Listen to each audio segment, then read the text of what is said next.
munduan bizi gera. Eta ez dakigu berez, nola bizi behar dugun. Bakoitzak asmatu egin behar dugu. Ikusi eta ikasiz, bizi eratzen joan. Gure harreman guztiak, inguruarekin, jainkoarekin, bestekin, neurekin, alderdi guzti horiek kontutan hartuta. Ingurua, desegin dezaket, diru gozoearekin. Gaur egun, gertatzen ari zaigun bezala. Jainkoa behar badak gogoratu niteke, nire interesen bat edo zerbait dudanean. Besteak ez balin bado igual hobeto, eta batzutan zapaldu eta nik etekin atera. Eta neure buruarekin ere, bakean, adiskidetasunean bizitzea kosta egiten zait. Hori dana nola bizi. Nola bizi, gauza guzti horiek neure bizi hori, zentzu emanez, norabide bat emanez. Lau alderdi horiek kontutan hartuta, egin nahi dugun bizitzak ahaleginak, alperrikakoa dirala esaten zigun gaurko lehenengo irakurgaiako egileak. Kogeletura, etxipena jota bizizan gizona zan. Bera, dentzat dana, hutsaren hutsa zan, uskeria. Eta horren aurrean, geroago testu gaurkoan ez geroago esango du, bizi eta kitu. Beraren gan etzegoen inungo itxaropenik. Eta horrek esango du, horregatik esango zuen, aldan hoberena bizitzen saiatu. Tetzegoela besterik. Eta guk pentsagen ezakeen, ez ote dan horrelako zerbait gure artean gertatzen ere. Ez ote degun horrelako etxipen bat gure mundu honetan bizi. Badirudi bizi gerala bakarrikan, festa eta juerga dauzkagun egunetan. Eta beste guztia, astegunak, lanerako eta sufrimenerako dirala. Eta hori nolabait barruraino sartu zaigu. Zenbat aldiz esaten dugun, afari batean edo ondo pasatzen ari geranean, bizitza ere ez balidak momentu hobegatik ze izango telitzak. Nolabait guk ere horrelako zerbait bizi dugu. Gure bizi hori karga bezala eta momentu txiki batzuk hortikan pasatzen dugunean ondo bizi bagina bezala. Pablo ona jarraituz, Pablorekin gogoan izan genezake, jainkoak espiritu eman digula, libre egiten gaituen espiritua. Eta sarritan ez da erresa askatasun hori bizitzea. Munduan askatasun hori bizi. Mundua hor dago, jainkoak egina aitortzen dugu. Jainkoak egintzanean ona zala. Baina gure kristau bizitzan, sarritan, mundua aipatu dugu txarra bezala. Hori txarra bezala ikusiz. Esan genezaken hau da, guk munduarekin dugun harremana, hori izan daitekela ona ala txarra. Guk egiten dugun harreman hori. Libreak ez geranean, askeak ez geranean, munduak eta munduko gauza menperatu egingo gaituzte. Menpekotasunak harrapatuko gaitu. Eta hori bai. Hori guretzako txarra da, kalte egiten diguna. Azken batean, pertsona izaten uzten ez diguna. Munduan gauza asko daude. Hor daukagu, esaterako, ardoa.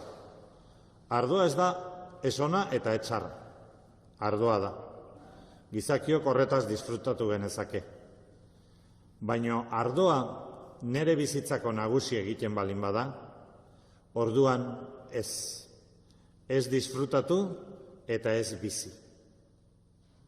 Eta hori beste gauzak egienekin, diruarekin ere.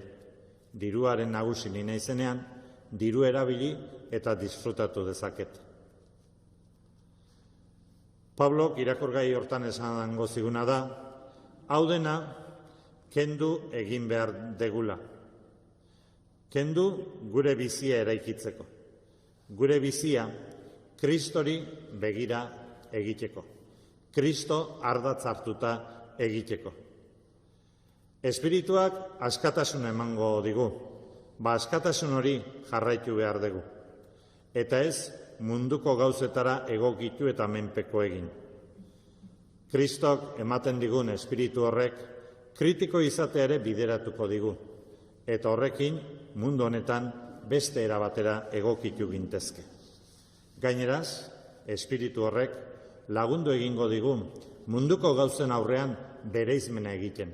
Zer dan egoki eta zerrez ikusten. Askatasun hori galtzen balin badegu, ondasunekiko menpekotasuna sortzen zaigu. Ondasunak izango dira nagusi. Eta hori gertatzen zaigunean besteak, beste pertsonak, inolaz ere ez dira izango lagun urko, etsaiak izango dira. Nere ondasun horiek kendu egin dezazketen etsai batzuk. Eta gaizki ikusiko ditut. Horixe gertatzen zen gaurko evangelioko parabolan. Bi anai horiek bata bestearentzako etsai ziren. Dana hartu zuenak bestea partea eskatzen dulako, baina berdina gertatzen zaio besteari ere ezerretzeukanak. Bere itxutasuna ere, bestearen ondasun horien parte izatea da. Itxutu egiten geranean, bestearengan ez dugu pertsona ikusten. Eta hori nolabait gure gizartean ere gertatzen zaigu. Ondasunak badirudi segurtasuna ematen digutela, eta ondasuna nahi ditugu, eta inork ez kentzea. Eta orduan, kentzera hurbildu daiteken edozein etsai dugu. Afrikatik etorri daitekeen etorkin hori etsai da. Eta Afrikan gerra batzu sortzen badin baditugu, eta nakatzen balin badira, pake emango digute. Eta onera datozela, itsasoan itxotzen balin badira ere, pakea. Eta norbait horren kontra iten azten balin bada, haien kontra joango gera. Itxututa gaude gure ondasun egarriegatik. Ondo bizitzen jarraitu nahi degulako. Eta horrek beste pertsonengan senideak ez ikustera eraman gaitu. Eta horrela itxutzen geranean, ez gera gai jainkoaren erreinua eraikitzeko ere. Gure ondasun horiek ez ditugu horretarako erabiliko. Ez gera gai gizartean partekatzeko, elkar bizitza hobe bat ere eraikitzeko. Eta gaineraz, arrazoia aurkituko dugu.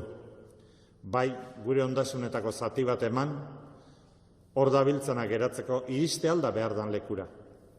Dakigun hau da, ematen ez dala sekula iristen. Baina azkenean, gure ondasun egarrien itxutasuna, menpekotasuna dago atzean, etortik askatasuna falta zaigula. Entzun dugu Jesusen evangelioa. Eta Jesusen evangelioan gogoratuko digu, ondasun horiekin erreinua eraikitzeko epe mugatu bat daukagula, gure bizia. Horixe da daukagun aukera. Horixe da aprobetxatu beharko deguna.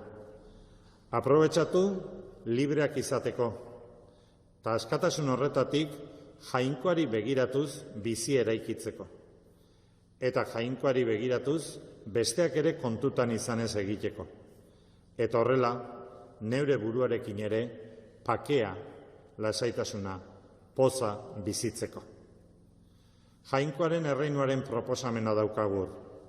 Hori itxaropenez eraiki dezagula. Eta baztertu dezagula, Kogelete bere garaian zuen etxipena.